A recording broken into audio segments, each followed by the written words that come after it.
Welcome back to the channel. It's your boy, your bro, your favorite cousin, DJ the Singer. And you guys, I have been trying to do this review since this past Friday, but I've been swamped with school stuff, trying to catch up on sleep. It's been so much going on.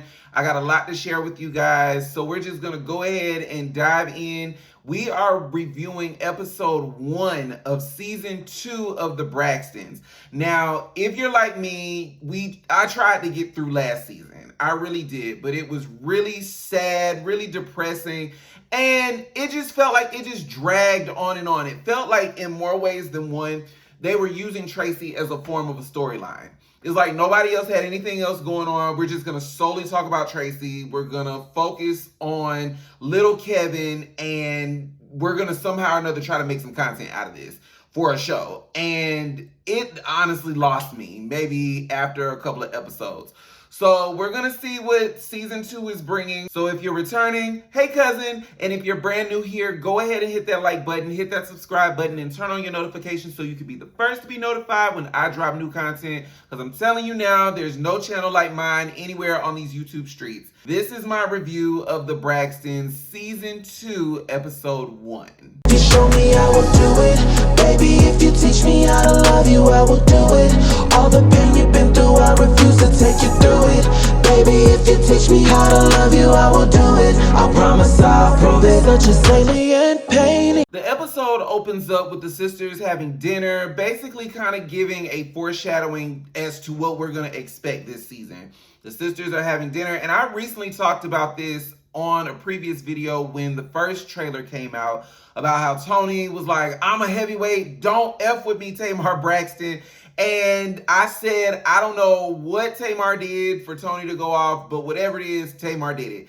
And so this episode kind of gives a little bit more insight. We see Ashley, which is the niece of the Braxton sisters and the daughter of Michael Braxton, the brother that we never see, and Tamar sit down and have dinner. Tamar has flown Ashley in from Spain.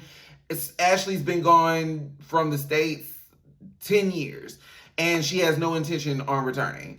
And basically, Tamar lets Ashley know, like, I invited you here to come on my podcast so you can basically have an outlet to tell your story. And Tamar also reveals, you know, as someone who, when I needed help, nobody showed up for me. And as a victim of sexual assault, I can relate to that. Needing somebody to show up for you and nobody comes, or you calling for help and nobody comes, or you coming and telling somebody that something happened to you and they say to your face, I don't believe this happened to you. So we see that dialogue between Ashley and Tamar. And I don't know if it's just me, but Ashley looks like Tawanda.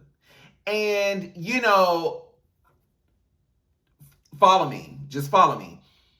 I am a product of a family secret, for lack of better words. My dad never knew his biological father. His biological father lived across the street, and my father never knew him. My father's father is not only his father, but also his cousin. And so it would not be far-fetched in this situation, being that there are so many family secrets, that just on a whim, you know, Ashley may be the daughter of Tawanda, the long-lost daughter of Tawanda. Or maybe this family just has some really, really strong genes. Cut to a scene with Trina and Tawanda interacting. You know, Trina is, what's that the little slushy machine that I see a lot of people, a lot of bartenders make the little slushy drinks or whatever. Trina is learning how to work this little machine. You can hear her tell the production team, like, I don't know what I'm doing, but she has to figure it out for this particular scene. Tawanda walks in and she's engaged, and she's going to remind everybody at every stop, at every corner, I'm engaged. You're at the grocery store, I'm engaged. You're up there singing backgrounds for Tony Braxton. Oh yeah, I'm engaged. You know, and as she tries to console Trina throughout this particular scene, she has to remind her, oh yeah, and I'm engaged. And so we kind of see their relationship dynamic on Front Street. Trina talks about how she was bullied when Ashley's accusations first hit the internet and how people were dogging her. And, you know, Tawanda says, well, you're a victim, just not in that way.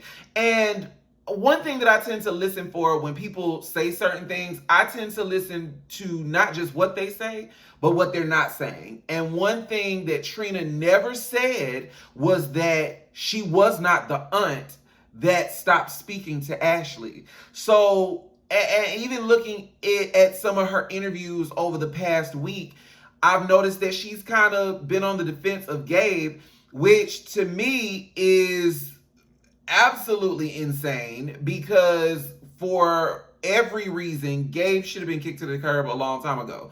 And it just seems like with Trina, it seems like Trina has somehow or another lost herself in the process of all of this. First, you're dealing with trauma from Gabe. Gabe dies, and then Tracy dies, and then somewhere in the mix of this, you go and get married to Vaughn. We've all seen Vaughn, for lack of better words, talk down to Trina. And it seems like Trina has just engulfed herself in her emotions. I'm not here to talk about women's bodies, but just given her body language and what she gave in that particular scene, it just seems like she's carrying a whole lot. Not just in that scene, but in her confessionals. It seems like Trina's carrying a whole lot. And I've been around Trina a couple of times. She's the sweetest. You know, one thing I can also say while I'm on the subject of Trina, she recently went and got her real estate license. She mentioned it later on in the episode as she sat down and had dinner with her mom. And one thing about Trina is a hustler. Trina is always going to have a means of making a coin. She's always going to have a stream of income, an extra stream of income, and a backup stream of income. So I gotta give her brownie points there, but I also want to say, like, the fact that she's feeling some type of way about Tamar doing this interview. Typically in these types of situations, it is when a family wants to keep something under the rug. So a family wants to keep something completely out of the public, and it could be for a multitude of reasons. You know, we're a Christian family. We don't believe in these types of things. You brought that on yourself. We don't want the general public looking at us any type of way. We don't want anything that's going to shift public opinion about the Braxton family. And I'm gonna just say this, and the people can agree to disagree. It's families in general, but you see this a lot more in the African American community. Things happen and we sweep them under the rug, and people don't want to go to therapy for healing. People would rather, oh, we're just going to go to church and we're just going to pray it away. It's a spirit. It's the devil. Everything is not a spirit. Everything is not the devil. Therapists and life coaches, they're tools to help you get through these things. So sit down and talk about those things. Do not sweep that stuff under the rug. We also see Tawanda getting into her acting bag in this episode.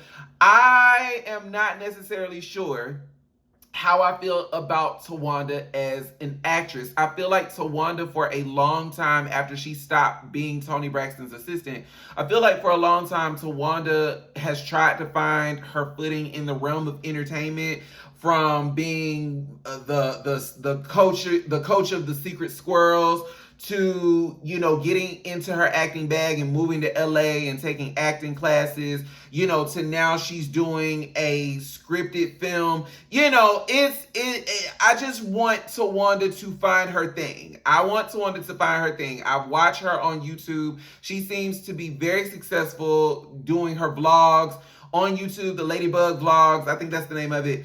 And I just want her to find her thing. Like, all the Braxton girls are exceptionally talented. I wouldn't be mad if Tawanda decided to get back in the studio and give us a record, because she is talented. Her voice was one of my favorites out of the group. So I wouldn't be mad if Tawanda got in the studio and gave us a single or something of that sort. I'm sure she has a lot to say. I'm sure she has a slew of stories.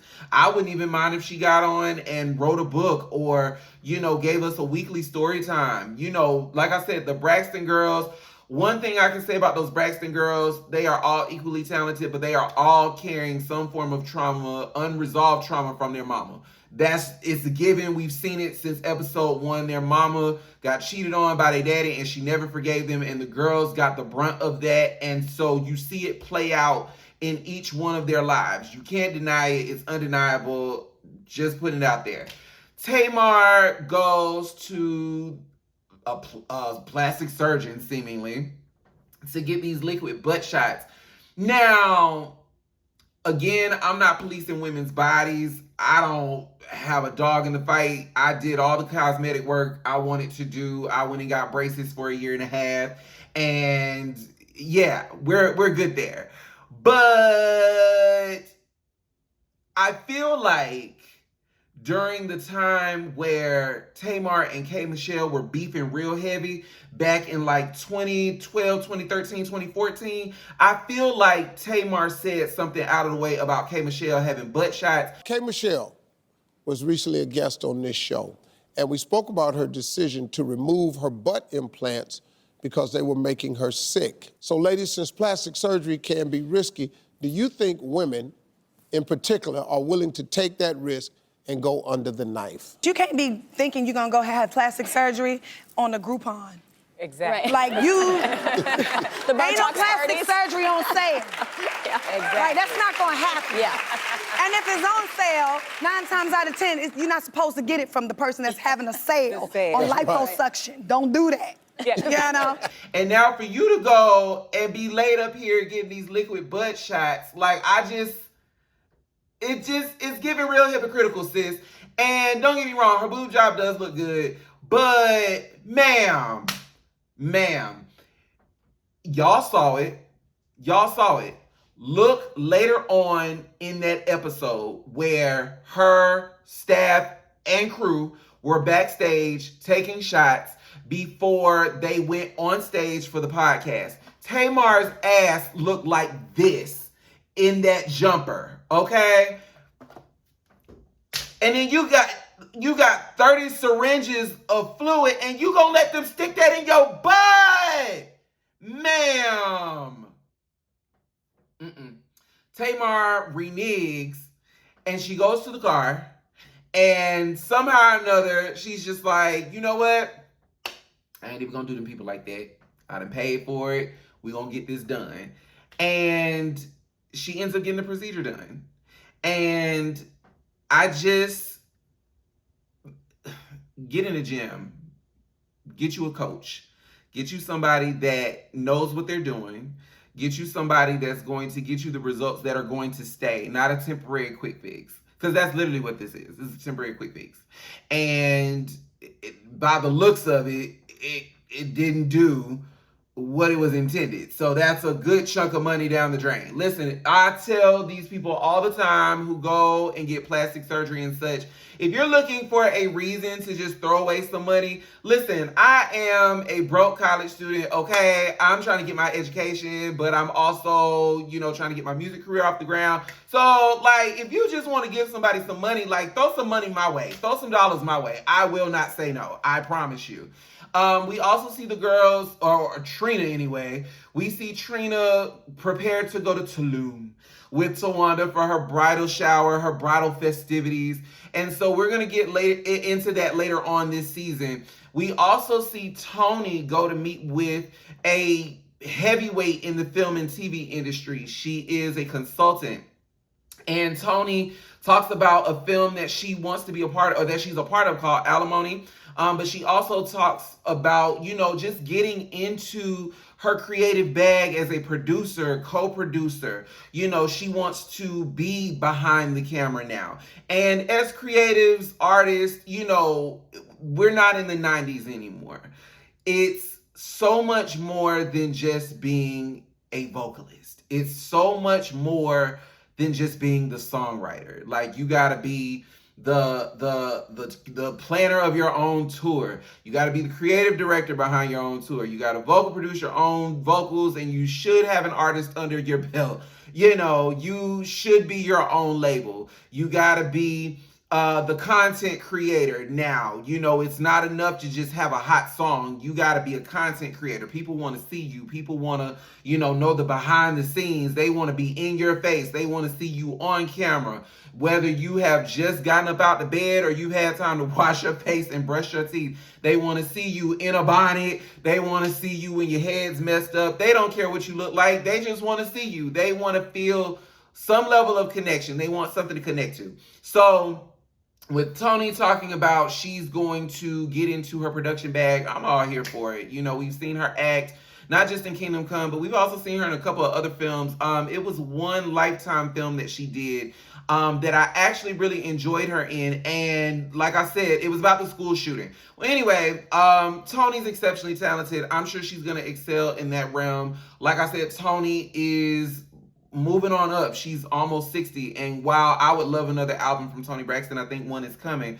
You know, I also recognize the climate that we're in terms of music. They will age you out. Mariah Carey literally just put out an amazing album, and we're already on single 4, you know, and this was not a long press run at all. You know, people's attention spans are shifting. The moment Summer Walker announced that she was getting online to give us the release date of her album, Mariah who? You know what I'm saying? Like, so that's the climate that we're in right now. So it's going to be exciting to see Tony in her production bag. Like I said earlier, we saw Tamar preparing for her podcast episode featuring Ashley. We see her backstage with staff and crew. And like I said, you could tell those liquid butt shots were just a waste of money. And so that's pretty much the entire episode. The episode ends. We see, you know, some future shots coming from this season. And what I hope that this season dives deep into, I really hope we find out not only who the aunt was that completely stopped talking to Ashley, but I hope we really find out what kind of person Ashley's father really is. Because we can already tell based off of what she has told us. He's not necessarily the nicest person. He's not necessarily the warmest person. He's not really accountable, you know, for anything. The way she depicts him, he's a monster. So I hope we get more so into that. I hope Miss E actually does heal a little bit. Because one thing she did say earlier on in this particular episode, she does not miss being married. You know, Tamar is going on tour with October London, so I'm excited to see, you know, some of that footage as well. I really hate that I missed that show, but I hope that at some point or another she decides to give us a vlog series, or even if they decide to make it a full motion picture. You know, that's what artists are doing nowadays. So I'm interested to see that. Trina, I'm interested to see how her storyline is going to unfold, because truthfully, Trina's been catching heat this entire week for not just defending Gabe, but also just giving us a bunch of word salad. Like, you just saying it just gives that you're saying a whole lot of nothing. Like, just on the fact, if you were the one that disowned this girl and you didn't help her, just own that. One thing she said earlier on in this episode was, you know, if there was something that you needed from me, why didn't you say anything? First of all, you're the adult. And at the time when all of this was going on, Ashley was underage. So why should she come to you and you're acting like this if you're even the aunt that cut her off? Well, I know I wouldn't. I know how I am. You know, once you show me that you're not a safe space for me to run to or a safe space for me to communicate, I don't have nothing for you. And that's probably what Ashley felt. Ashley probably just didn't feel like Trina was a safe space to go to. And can you blame her? I mean, you literally stayed with the man. Gabe was out here cheating. I mean, laying it low and spreading it wide. And Trina still stayed. So, as someone, like I said, who has been a victim in the past of sexual assault, there's no way I would never even come over there. Especially if Gabe was the one. Yeah, no. Sorry, boo. You're going to have to come harder. You're going to have to come harder. I would not go over there. And as far as Tony, I'm interested to see what all unfolds and what unfolded for Tony to pop up on Tamar the way that she did. When you see Tony, like I said in an earlier video, Tony's poised, Tony is laid back, Tony ain't got time for all that BS. And the fact that Tamar was able to take her out of character, I believe it's deeper than Tamar saying that Tony said something that she didn't say. Now, I know that's a trigger for most people. It is for me. Don't be out here telling people that I said something that I never said. But I think it's deeper than that. I feel like in my spirit that this family, there's something that they're trying to cover up. What Lynn say on Girlfriends, cover girl, what are you covering up? Like, what are you covering up, girl? So I'm interested to see how this is going to go. I want more backstory with Ashley. So hopefully we're going to get into it this particular season. I'm your cousin in music, DJ The Singer. I have new music coming super, super soon. So I hope you guys support that. But in the meantime, log on to your streaming platform of your choice and stream my brand new mixtape, Prelude, It Was What It Was, and all my other music. If you haven't already, go ahead, hit that like button, hit that subscribe button, turn on your notifications so you can be the first to be notified when I drop new content. And until next time, I will see you guys later. I love y'all. Y'all stay far away from haters. They make you itch. Make sure you bundle up because the weather's changing and we ain't got time for influenza, the flu, and none of that other stuff. But until next time, I love y'all. Y'all stay safe.